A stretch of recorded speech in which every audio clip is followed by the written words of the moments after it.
Já parou para pensar quem foi o primeiro serial killer da história? Na verdade, isso é muito difícil de afirmar com certeza, afinal de contas, o ser humano existe há milhares de anos. Mas se você fizer essa pesquisa, vai se deparar com um nome, H.H. Holmes, e ele tem uma história bastante interessante. Há quem diga até que ele construiu um castelo para torturar e matar as suas vítimas. Mas calma, vem comigo que eu vou te contar melhor sobre esse caso. Meu nome é Gabriel e esse é o Vale dos Mistérios. Dr. Henry Howard Holmes, ou H.H. Holmes, como ele era chamado, nasceu Edmund Webster Mudgett. Eu já ouvi tanto todos esses nomes que eu já nem sei qual o mais famoso. Nasceu em 1861. Casou-se aos 17 anos e teve um filho, chamado Robert Loverin Mudgett, poucos meses antes de completar os seus 19 anos. Ainda com 18 anos, ingressou na Universidade de Vermont, mas, não satisfeito com as aulas, saiu um ano depois. E foi em 1882, aos 21 anos, que ele ingressou no Departamento de Medicina e Cirurgia da Universidade de Michigan, e se formou bem rápido, 2 anos depois, em 1884. O mesmo ano em que a sua esposa o deixou e voltou para sua cidade. Aparentemente ele não a tratava muito bem. E inclusive foi nesse período em que ele estava na faculdade que ele começou com a sua vida de homem fora da lei. Herman, violava túmulos e roubava cadáveres para fazer falsas reivindicações de seguros, e também para vender à universidade, coisa que ele continuou fazendo por muitos anos. Então Herman se mudou para o estado de Nova York, onde começou um rumor que diziam ter o visto com um pequeno garoto que desapareceu mais tarde. A sua desculpa foi de que o garoto havia retornado para sua casa em outra cidade. Logo após esse pequeno episódio, o vigarista se mudou novamente, dessa vez para a Filadélfia, na Pensilvânia. Teve uma passagem por um hospital e por uma farmácia. Durante a sua estadia na Filadélfia, enquanto trabalhava nessa farmácia, um garoto morreu depois de tomar um medicamento que havia adquirido no estabelecimento. Logicamente, Herman negou qualquer envolvimento e, novamente se mudou de cidade. Agora indo para Chicago. Na esperança de despistar qualquer uma das vítimas dos seus golpes, mudou seu nome para Henry Howard Holmes. E é aí que a história realmente começa. O ano agora é 1886. E agora sim, Holmes está com 25 anos. Ele casa novamente com uma mulher chamada Myrta Belknap, e ainda casado com a sua antiga esposa. Agora em Chicago, em busca de trabalho, se depara com Elizabeth Halton, que tinha uma farmácia e lhe ofereceu um emprego, onde ele se deu muito bem e inclusive acabou adquirindo o local. Adquiriu também o terreno à frente do estabelecimento, onde em 1887 começou com a construção de um prédio que mais tarde ficou conhecido como The Murder Castle, o Castelo da Morte de Holmes. A ideia inicial era construir apartamentos e uma nova farmácia em um prédio de 2 andares. Em 1889, Holmes teve uma filha com Myrta, e eventualmente acabou se separando dela. Não nos papéis, é claro. Em 1892, ele acrescentou mais um andar ao seu prédio, dizendo aos investidores que o seu plano era de que o prédio servisse como um hotel para os turistas que viriam para visitar a Feira Mundial de Chicago, que aconteceria no ano seguinte, em 1893. Agora, como esse é um caso antigo, as informações naturalmente se perdem, e há coisas que não há como saber se de fato aconteceram. Este é o caso dos rumores que dizem que a construção desse hotel foi na verdade um chamariz para que Holmes pudesse assassinar turistas e vender os seus esqueletos para a escola de medicina. Mas é bastante improvável que isso seja verdade, já que as suas vítimas nunca eram pessoas estranhas para ele. As histórias contam que Holmes contratou várias construtoras no decorrer do levantamento do castelo, para que nenhuma construtora tivesse a ideia real de como seria o edifício, que continha câmaras de torturas, crematórios, câmaras de gás e quartos à prova de som para abafar os gritos dos turistas que ele atraía para o local para torturar e matar. A estrutura também continha portas que davam de frente para uma parede e escadas que não levavam a lugar algum, meio que similar à mansão Winchester, que se vocês não conhecem, eu recomendo dar uma pesquisada, que é uma história bastante interessante. Talvez eu até faça um vídeo mais tarde sobre isso. Por não haver nenhuma prova dessas alegações, acreditam-se que essas histórias foram apenas invenções de várias empresas de jornalismo sensacionalista. O casarão até abrigava alguns quartos secretos, mas não eram usados para nada além de guardar móveis que o vigarista comprava a prazo e não pretendia pagar. Mas mesmo sendo exagero da parte dos jornalistas, a história real não deixa de ser bizarra. O casal Julia Smart e Ned Connor, juntamente com a sua filha Pearl, se mudaram para o prédio. O homem começou a trabalhar para Holmes, enquanto Holmes, por sua vez, estava saindo com a sua esposa Julia. Não demorou muito para Ned descobrir o caso dos dois e se separar da mulher, que acabou ficando com a guarda da filha. De acordo com o relato de Holmes depois que ele foi preso, ele teria engravidado Julia e tentado realizar um aborto. Apesar do seu conhecimento médico, ele não tinha experiência com abortos, o que acabou resultando na morte da sua amante. Já a garota Pearl teria sido envenenada por ele. O próximo caso seria o de Emmeline Cigrand, que em 1892 começou a trabalhar para Holmes, e no mesmo ano, também em dezembro, desapareceu. Os boatos é de que ela também havia engravidado de Holmes. Bom, provavelmente outra tentativa fracassada de aborto. Em algum momento, Holmes conheceu Benjamin Pitezel, um carpinteiro com um passado criminoso que virou o seu braço direito nos crimes. Guardem esse nome. Em 1893, Holmes conheceu Minnie Williams, uma ex-atriz que havia se mudado para Chicago. Ele se interessou na garota e a ofereceu um emprego. Começaram então um relacionamento. Já dá para saber onde isso vai dar. A garota tinha uma propriedade no Texas, que Holmes a persuadiu para transferir para seu nome.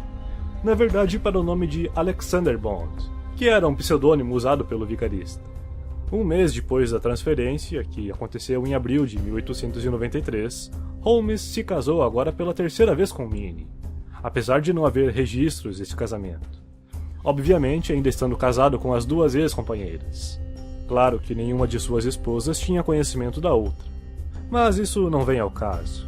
O fato é de que depois do dia 5 de julho de 1893, Minnie e sua irmã Nanny, que havia vindo para visitá-la, jamais foram vistas novamente. A essa altura, Holmes já estava sendo alvo de algumas acusações e resolveu deixar Chicago em julho de 1894. E nessa época, inclusive, ele já estava casado com outra mulher, chamada Georgiana Yoke, ou algo assim. E foi para a propriedade que havia adquirido do golpe que deu em Minnie.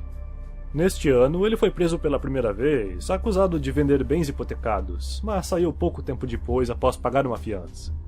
Mas foi nesse período em que estava preso que fez amizade com um homem chamado Marion Hedgepeth, outro criminoso americano famoso do Velho Oeste. Holmes compartilhou com ele um plano que havia tramado para conseguir $10.000 de uma companhia de seguros ao forjar a sua própria morte, e então pediu uma recomendação de algum advogado de confiança. E foi aí que Holmes deu um tiro no seu próprio pé. Agora estamos nos encaminhando para o final dessa história. O advogado em questão era Jephthah Hall, que adorou os planos de Holmes e topou em participar do golpe, que não foi muito bem sucedido, sendo recusado quando a companhia suspeitou se tratar de um golpe. Mas ele não desistiu. Foi atrás de outro plano para dar um golpe de seguro, dessa vez arquitetando seu plano com seu amigo Benjamin Pitezel, do qual eu mencionei agora há pouco. Só que agora, Pitezel é quem forjaria a sua morte, para então a sua esposa receber os $10.000 do seguro. Dinheiro esse que seria repartido entre Holmes e o advogado corrupto.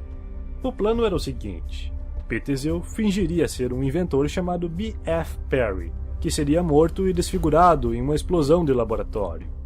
Holmes deveria achar um cadáver similar ao de Pitezel, mas achou mais fácil usar o corpo do próprio Pitezel. Holmes dopou Pitezel com clorofórmio e pôs fogo em seu corpo. Dando sequência ao seu terrível plano, ele manipulou a esposa do comparsa, agora morto, para lhe entregar 3 dos seus 5 filhos. O mais velho e o mais novo ficaram com ela, que não sabia que o marido estava realmente morto. Holmes havia mentido que ele estava escondido em Londres. Ele viajou por diversas cidades com essas crianças e com a sua atual esposa. Foram inclusive para o Canadá. 2 das 3 crianças foram colocadas dentro de um baú e uma manga foi conectada ao baú e a um gás para serem mortas asfixiadas. Então essas crianças foram enterradas nuas no porão da casa que Holmes estava alugando lá no Canadá.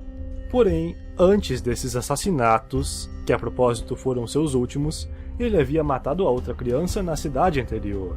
Ele a envenenou e a esquartejou, e depois jogou os restos para queimar na lareira.